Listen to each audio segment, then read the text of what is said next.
A question I get a lot is, how do I prevent myself from being taken advantage of? And I hear this question from both homeowners and professional contractors alike. I mean, it makes sense. No one wants to be taken advantage of.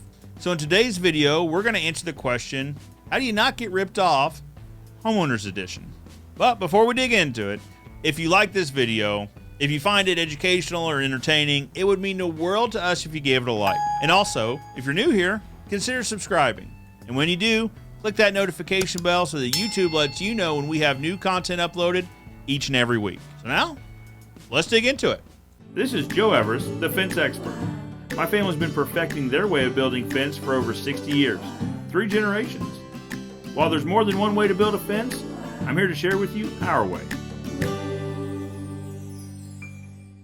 The first thing is do your research. Luckily, we live in a day and age with the internet that a tremendous amount of information is available at your fingertips. I start with the business itself, how long they've been in business, how long they've been performing that particular trade in the business, and heck, you can even search litigation. Are they involved? Are they party to current litigation? Have they been involved in litigation in the past? All of these can be good indicators to the contractor, both their integrity and their quality. The next thing would be to ask for referrals and recommendations. Heck, you can start on Facebook and simply ask, who do you know that does good work in my area? And get a tremendous amount of feedback on who does and does not do quality work for whatever it is you're looking for. When you're interviewing contractors, you can also ask them for referrals. I typically like to ask for both new and old referrals, something less than a year and something more than a couple years old. That way you get a good feel for the quality of the work right when it's done and after it's aged for a little bit. All right, so now that you've done some research and you've asked for recommendations and referrals, you likely have several contractors that you feel are qualified to do your project. I'd ask for bids from at least 3 of those contractors.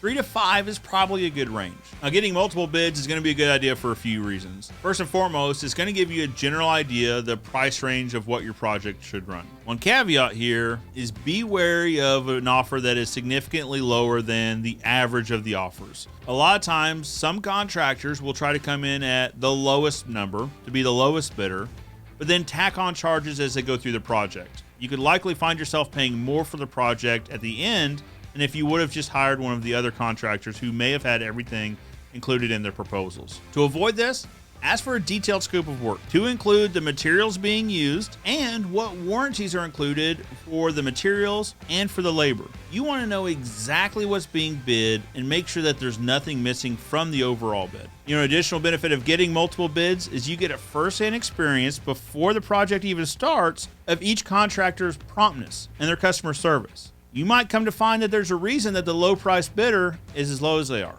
Now, in interviewing these multiple contractors, one important thing to talk about is going to be the deposit requirements. Deposits often range from anywhere from 0%, unfortunately, all the way up to 100%. You're going to need to be leery about both of those.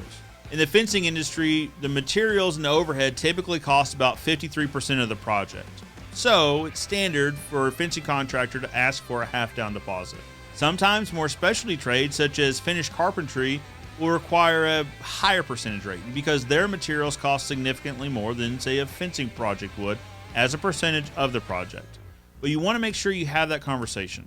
Related to the subject of deposits is going to be payments, specifically the receipts of your payments. Each and every time you pay a contractor, I recommend you get a paid receipt. Now, I get it. If you're paying with a check or a credit card, the payment processing is a form of a receipt, but it doesn't say specifically what you've paid for. However, a paid invoice can often be itemized in a way to show exactly what you've paid for. Now, I'm not a lawyer, but I would have to think that an invoice that shows specifically what was paid for would have a better standing than simply a canceled check or a processed credit card. Now, probably one of the most important steps, and unfortunately the one I see overlooked most often, is asking for a lien waiver for the money you've paid the contractor.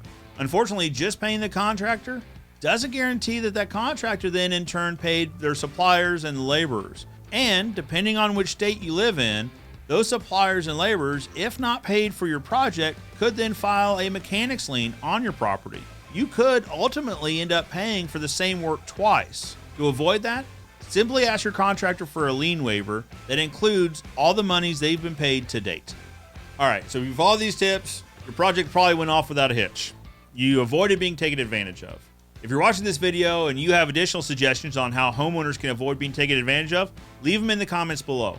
I'm always interested in learning and growing as a contractor, and we as a community will be better for learning even more. For now, I'm Joe Everest, the fence expert, reminding you that good fences make good neighbors.